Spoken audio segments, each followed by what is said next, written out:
ជំរាបសួរអូនពូមីងទាំងអស់គ្នាថ្ងៃនេះសូមមកកាត់វីដេអូកាលពីទៅខេត្តបាត់ដំបងកាលពី2សប្តាហ៍មុនប៉ុន្តែអត់មានពេលវេលាកាត់ថ្ងៃនេះសូមមកកាត់វីដេអូដើម្បីឲ្យអ្នកទាំងអស់គ្នាបានទស្សនានេះគឺជាផ្លូវធ្វើដំណើរឡើងទៅភ្នំបាណន់នៅខេត្តបាត់ដំបងផ្លូវធ្វើដំណើររៀងចោតបន្តិចពេលមើលមកខាងក្រោមរៀងប្រហោងពោលដែរប៉ុន្តែយើងបានធ្វើដំណើរបានជោគជ័យយើងបន្ទាប់មកយើងក៏ឡើងដល់កំពូលភ្នំហើយក៏បានបិទធូបបន់ស្រន់សូមសេចក្តីសុខនិងចូលរួមកសាងផ្លូវធ្វើដំណើរដែរហើយបន្ទាប់មកយើងក៏បានធ្វើដំណើរទៅឃើញមានរូបអត្តថអនុស្សាវរីយ៍ច្រើននៅទីនោះ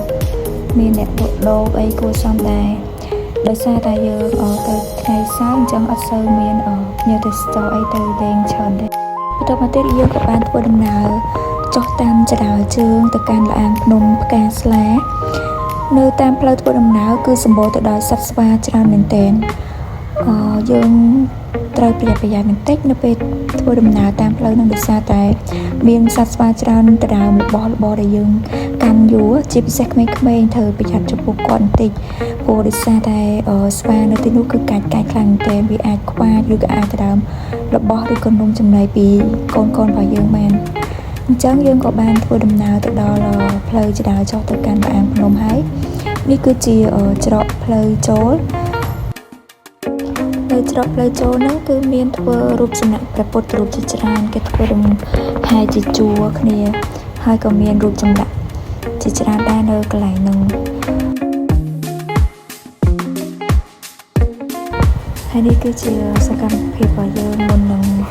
ចូលទៅក្នុងល្អាងភ្នំគឺមានអ្នកនាំផ្លូវគាត់និយាយប្រាប់យើងអំពីរបៀបចូលថានៅកន្លែងហ្នឹងគឺវាមានភាពងងឹតហើយនឹងមានមូសច្រើនអញ្ចឹងឲ្យយើងប្រយ័ត្នប្រយែងផ្លូវធ្វើដំណើរបន្តិចដែរបន្ទាប់មកយើងក៏បានធ្វើដំណើរចូលទៅក្នុងល្អាងកាស្លា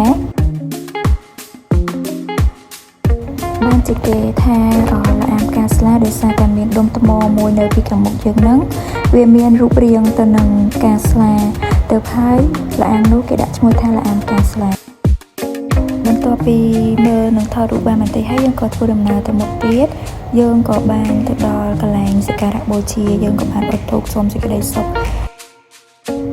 ឆ្លងផុតពីកន្លែងសក្ការៈបូជាគឺជាផ្នែកច្រកចេញនៃល្អាងកាស្លានេះគឺយើងបានឆ្លងចេញពីល្អាងហើយក៏មកដល់ទីនេះក៏បានជួបមិត្តភ័ក្តិរបស់ខ្ញុំ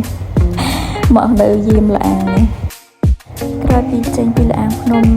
កាស្លានេះហើយយើងក៏បន្តដំណើរទៅល្អាងភ្នំមួយទៀតនៅខាងក្រោយបងប្អូននោះគឺជាខ្នងភ្នំក្រពើបន្ទាប់មកយើងក៏បានធ្វើដំណើរទៅល្អាងភ្នំមួយទៀតដែលយើងហៅថាល្អាងល្ខោនឬល្អាងក្បាលខ្មោចនៅភ្នំសំពៅដែលជាទីសម្រាប់មនុស្សនាសម័យខ្មែរក្រហមល្អាងនោះ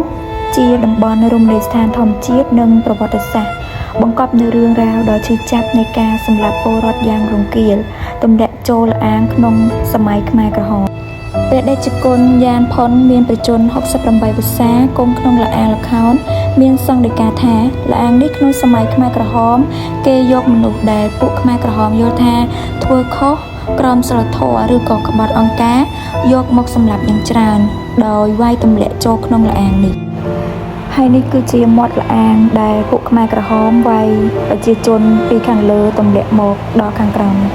នៅពេលដែលយើងដឹងរឿងរ៉ាវប្រវត្តិសាស្ត្រដ៏ឈឺចាប់នេះហើយយើងក៏បានទៅដល់ទីកន្លែងនេះទៀតយើងនឹងមានអារម្មណ៍សម័យឃើញថាពិតជាឈឺចាប់មែនទែននៅក្នុងសម័យនេះដោយសារតែមានការសម្លាប់រង្គាលនៅក្នុងល្អាងនេះហើយទើបក្រោយមកគេហៅល្អាងនេះថាល្អាងក្បាលខ្មោចព្រោះមានក្បាលខ្មោចជាច្រើននៅពាសពេញល្អាងតែតាមពិតទៅល្អាងនេះតាំងពីដើមមកមានឈ្មោះថាល្អាងល្ខោន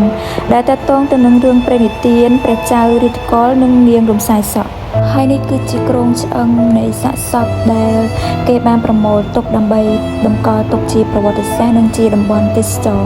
ដើម្បីទុកឲ្យកូនខ្មែរចំនួនក្រោយស្វែងយល់និងយល់ដឹងបន្ថែមទៀតអំពីប្រវត្តិសាស្ត្រយើងអស់សក់អស់សាច់ប៉ុណ្ណឹងអូនបាយពុំបាយជ្រីបងអលួយអស់នៅសល់តែកន្លែងយន់ បើសិនជាបងប្អូនទាំងអស់គ្នាចង់ដឹងអំពីរឿងរ៉ាវកាន់តែច្បាស់អាចទៅទស្សនានៅរមណីយដ្ឋាននេះបាន បន្ទាប់មកយើងក៏បានធ្វើដំណើរចុះមកវិញដើម្បីរងចាំមើលសត្វប្រចៀវចេញពីរោងល្អាងប្រចៀវ